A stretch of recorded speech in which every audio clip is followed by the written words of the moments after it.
So welcome, ladies and gentlemen, to this month's interview with our change maker, the Gut Goddess from the Gut Academy, Lynnie Stein. Thank you so much for meeting with us today, Lynnie, and for your beautiful offerings to give membership or your online course to the Gut Academy to our lucky winners. And I'm so grateful to meet you. I've heard so much about you from Samantha, who's known you in Townsville. So let's just jump straight into it with our first question. And can you tell us, I just want to let all of our watchers today know that I have a tropical fruit background happening behind us. So there might be times where Sammy and I just completely disappear. We are quite magic, but this is just checky stuff happening. So enough about us. This is all about you, Lynn. So please tell us what you do. Tell us all about yourself. Thank you so very much. Well, as you know, my name is Lynnie and I'm the founder of the Gut Academy, where I help people's gut get all gorgeous. How beautiful a job is that? Just like your gorgeous fruit there. I share the simple process to fermenting your food.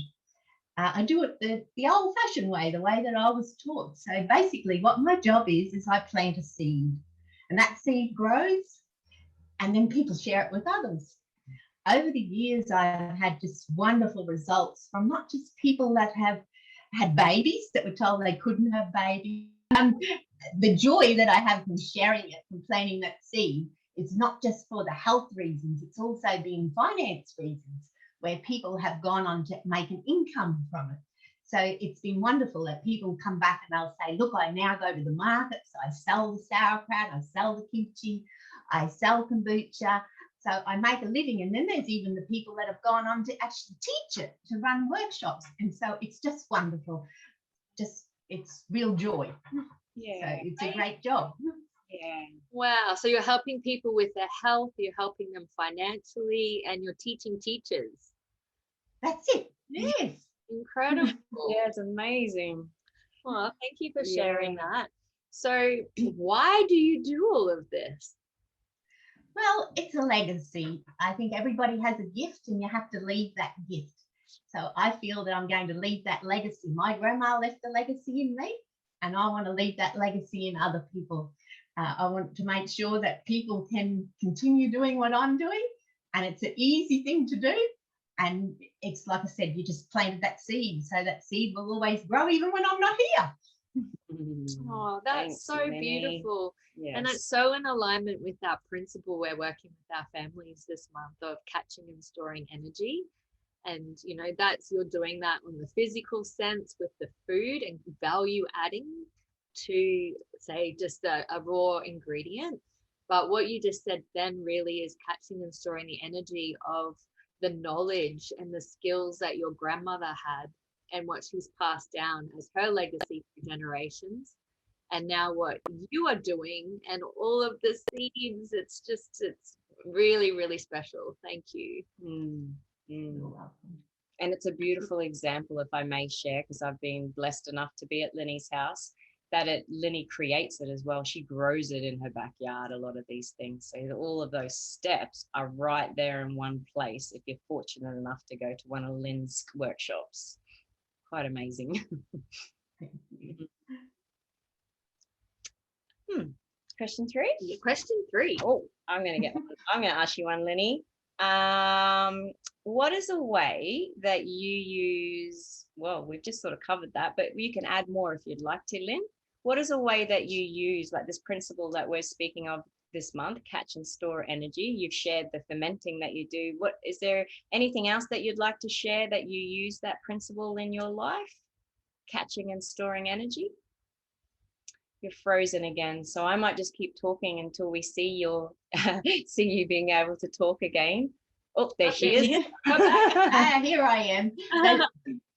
My yield is the principle of the yield, of course, is if I go now, it's March, so I start to plant my garlic, and I do the big giant garlic, and it takes about 8 months to harvest. To harvest time. I always started in March, and my son helps me, and it's a beautiful process. And it takes about 8 months to grow. So we always say the start of spring Our garlic is ready, and it's my birthday as well, so it's a beautiful gift. And out comes all the garlic, and we plant like hundreds of garlic, and it goes into a big crock, and then it takes about 4 months to ferment because they're big, and it's a 12-month process. But then when you take that lid off that crock, well, there's your yield. It's just pure joy, and the taste is always different. You never know what the taste. You know it's always going to be good, but it's always different, and it's just beautiful. And then I can share it with people, and I can share it at my communal table. I can share it when people come. That's a yield. It's the yield. It's not just the growing and the harvesting. It's the joy. Yeah, definitely. And just in that example, you've spoken of many ways that you're working with the energy of the seasons. You'll be able to catch the right time in the soil that it's going to help that garlic flourish, and then you know the right time that it has to come out, and again then you're storing it again. You're just keeping that. There's so many, like you say, so many yields that are coming from that process of catching and storing energy of the garlic in your own garden. And I know personally, again, that there's many other fruits and vegetables and herbs in that garden that you do that with as well. There's such a variety on your table, Lynnie. All those ferments, all those kefirs, all those kombuchas. Oh, my mouth is watering. Yes, You definitely have to visit when you go to Townsville, Tony. Yeah. What a special experience as well, just sharing in that with your son. It's a really beautiful experience and memory to make in life, which is catching and storing that as well. Love it. So Lynnie, can you share any advice with our Nature Kids families about being an earth carer? Yes, I think it depends on where you are in your journey, and it's just starting small. Like you're coming to my place, it's very overwhelming because it's just like a big food forest. But I think you have to start like with pots, and then when you get to know the rhythm of our beautiful Mother Nature, you then progress on. It's just starting small and simple. It's like, and it's just appreciating the beauty in nature. I grew up in southwest Queensland, and it was harsh country. It was the desert. But, you know, we all grew and exchanged produce. But the beauty of nature was that at nighttime, even though there was harsh conditions, Mother Nature put on a beautiful show of the lovely sunsets, even though the country was harsh. I think we just have to learn to slow down, and as the story goes, and smell the flowers. So it's just knowing that beauty that's all around us and just going slow. I mean, too much speed and greed has taken over, and that we just need to enjoy the beauty that's there for us. Absolutely. Thank you. We have too much speed and greed. I love that. I'm glad you said that for us. And so we everything coming out of your wise mouth is like we're trying to capture everything. So you're beautiful. Yeah, this month we're doing an activity with the children in setting up a nature table to catch and store the energy of the beauty in nature as well. Oh, lovely. We really feel like in order to want to be an earth carer and to protect and to, you know, live certain lifestyles, we, you know, cultivating gratitude and being in awe of nature and the beauty, taking time to slow down and stop and smell the flowers or watch the sunset, as you said. That's, you know, that's such an important way for us as parents, as adults, to cultivate for our own health and well-being, but to teach that, to encourage our children to do that instead of always being on screens, you know. So thank you for sharing this wisdom as well. It's beautiful. Yes, thank you. So I'm gonna ask the last question. I get the last question. And I should have worn my glasses. Of course. Of course. What do you love, Lynnie, about being in nature or about nature in general? Oh, I just love that Mother Nature's the greatest mother of all, and she just never stops teaching us. I mean, in fermentation, we talk about how there's 4 stages in the stage of fermenting vegetables. Well, I always disagree. There's actually 5, because the first stage starts in the earth.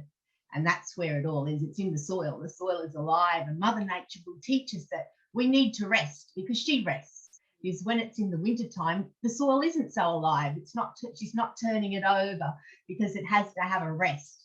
And this is what I think that she teaches us. She just teaches us something every day. That once we get into the rhythms that she sort of teaches us, we still continue to learn, because she's always there just teaching us. She, like, all mothers are just the most wonderful people because we all learn from them. But Mama Nature, well, that's... Just lost you again, Lynnie. Rats. She looks like a beautiful goddess, doesn't she? She's one of my white witches. At least when it's freezing, it's like she's smiling Beautiful. and looking gorgeous every time. Yeah. Well, what did we get up to? Yeah, it cut out, Lynnie, again, but Aww. I know. But just so you know, each time it cuts out, you've just got this gorgeous big smile on your face. It's like a freeze frame of you. Oh, fantastic. But like all mothers, you were saying Mother Nature is like all mothers. Our best teacher. Yes, we never stop learning from her. She's the greatest teacher. Yeah. And I love, since knowing you, Lynnie, you've been a great role model of that, and all the different ways that you and I have connected. I can always appreciate and see how much you appreciate nature, whether it's, you being out in it and all the adventures that you take, your backyard, and then what you grow, and then what you do with that food. And then, I mean, you already are a living permaculturist. You share your abundance. I see this, you role modeling all these ethics all the time. So I, for one, want to tell the whole world I am so grateful to have you in my life, and for all that you've taught me over the years. I mean, my daughter is a pillar of health, and that's from those early years of knowing you and learning fermenting, learning about the beauty of raw food and about growing your own food. Then I got to meet this lovely lady, but definitely this is where it started. So thank you, Lynnie. Really, you're welcome. My pleasure. I always say that the mighty invisible organisms that do all the work are as good as the mighty friendships that have brought together me lots of beautiful people. Thank you. Thank you. Gorgeous. And just on that, Lynnie, because I just know you have so much wisdom in there, is there anything else that you'd like to share with us or our participants, and anyone else will be going on our YouTube channel as well? So anything about, gosh, about Gut Academy as well? And please share. No, that's all wonderful. Thank you so very much. It's been my pleasure, and I hope that I've planted some seeds. I think you have. Yeah. We've got fermenting, making sauerkraut in the activities this month, but we've seen that lots of people are excited and inspired by it. So we'll put the That's wonderful. When my son was young, I will just say something that might be important. When my son was young, we had a Healthy Planet Play Circle, which was done on a Steiner principle. Okay. And we had like anywhere between 5 to 8 families that would come, and we would always do our activity from our garden, and the children did everything, and sauerkraut was the most popular of all the children. And just recently, my son is now 16, one of the little girls that was also now 16 called out to me in the shop, Mrs. Sauerkraut. I thought it was so lovely after all those years. And she then said, I still make it, and I now make it for Grandma. Oh, that's wonderful. Oh, making it for the whole family. And then you freeze again. So frozen. Another great shot. It looks like a little bit like Elsa from Frozen. Maybe that's the message there. I hope. Okay, while Lynnie's frozen, sorry, you froze again, Lynnie. We got Miss Sauerkraut, and that she makes it for her mother and her grandmother now as well. Yeah, at 16. Yeah, that's and fantastic. she's still sharing it and loves it. Eats it, mixes it all into all the food, and tells them how to use it and make it. So that's just wonderful. That is. And you look like a pillar of health. Exactly. I want what you're doing. There's the example. And if I may, really quickly, one of the beauty of what Lynn's offerings are, once you get to know her website, is that she also offers, like, plants the seeds, but then helps us to slow. I know when I first started learning fermenting, well, overwhelming. How do I bring this all into my life? But Lynnie can help us with little steps and with helping to change habits as well, which I think is really, really important. Fabulous. Yeah. We're going to put your link in the video so people can connect with you straight away. Lovely. Much appreciated. Yay. Thank you so much. Love and bacteria. Yeah. Bacteria. Love you guys. Love you guys. Love you guys, Lynnie. Thank you so much. Thank you. Bye.